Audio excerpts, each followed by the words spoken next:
उपसरपंच गोविंद बर्गे आत्महत्या प्रकरण आणि या प्रकरणी धाराशिवमध्ये लोकनाट्य कला केंद्राच्या विरोधात महिला सामाजिक कार्यकर्ते आक्रमक झालेले आहेत। लोकनाट्य कला केंद्र बंद करा अन्यथा रस्त्यावर उतरून आंदोलन करू असा इशारा आहे।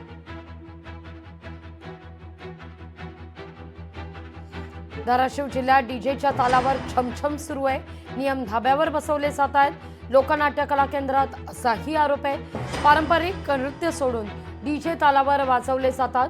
सिनेमातील गाणी डीजेवर वाजवली जातात। वेशभूषा आणि वेळेचे बंधन काहीही पाळलं जात नाही।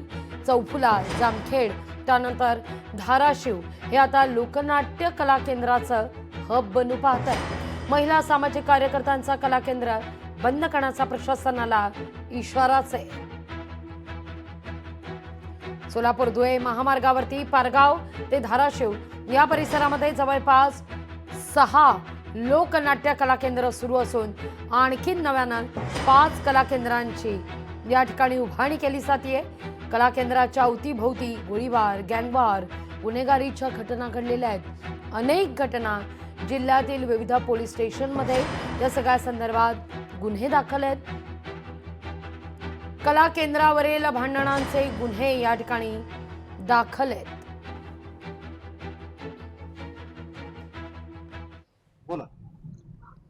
आताचा हा कला केंद्राचा जो प्रकार आहे, आता आपण काल परवाचं जे गेवराईचं प्रकरण बघितलं, एक उच्च शिक्षित तरुण उपसरपंच असं नाव असलेला एक लोकनेता त्यांनी या कला केंद्राच्या महिलेच्या नादी लागून किंवा नर्तिकेच्या नादी लागून आत्महत्या केल्याचा एक घटना घडली।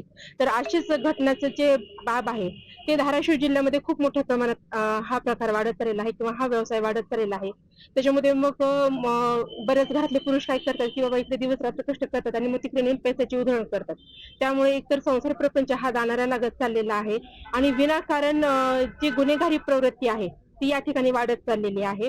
तर ह्या कला केंद्रांना कुठेतरी आळा बसावा आणि त्यामधून ह्या ज्या नर्तिका आहेत त्यांचं पुनर्वसन करण्यात यावं।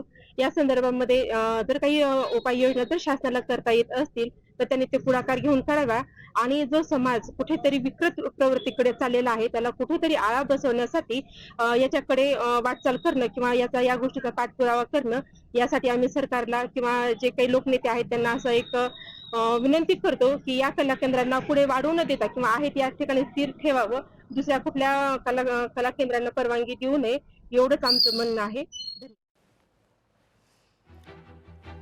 दुसऱ्या कोणत्याही कला केंद्रांना या ठिकाणी परवानगी देण्यात येऊ नये। सुरक्षेच्या दृष्टिकोनातून बंदोबस्त ठेवावा अशी या ठिकाणी मागणी केली जाते।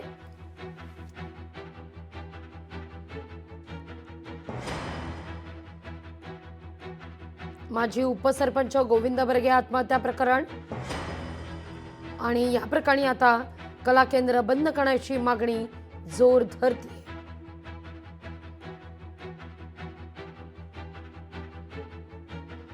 जर कला केंद्र बंद झाली नाही कला केंद्राची संख्या वाढते, गुन्हेगारीचं प्रमाण वाढतं, काय मागणी? पहिल्यांदा तर अशी मागणी आहे, मी त्यांचा जाहीर निषेध करते आणि ह्या कला केंद्रांनी जे आमचे काही बांधव, आमच्या वडीलधारी लोक तिकडं बरंगळत चालली आणि त्यांच्यावर वाईट परिणाम व्हायले। एकेकाला सुसाईड करायची जर वेळ येत असेल तर ते कला केंद्र कसलं, कला कशाला म्हणायची की ज्यानेकरून तिथल्या महिला काही लोकांना वेगळ्या ह्याच्यामध्ये घेऊन जात आहेत आणि खूप मोठी संख्या वाढलेली आहे, 16-17 झालेत असं समजतंय। तर मला वाटतं की त्याच्यावर आळा घालण्यासाठी आता पुढच्या परमिशन न दिलेल्या चांगल्या आणि सरकारला सुद्धा माझा इथून एक म्हणजे एक विनंती आहे की जे परवाने आता देणार आहेत ते देऊ नये, कारण का ज्या वाईट संगतीत माणसं जातात त्या प्रवृत्तीला थांबवायचं असेल तर ही कला केंद्र बंद करा, त्यांना दुसरी कामं द्या की त्यांना त्यांच्याही पोटांचे प्रश्न आहेत, त्यांच्या पगारी चालू करा।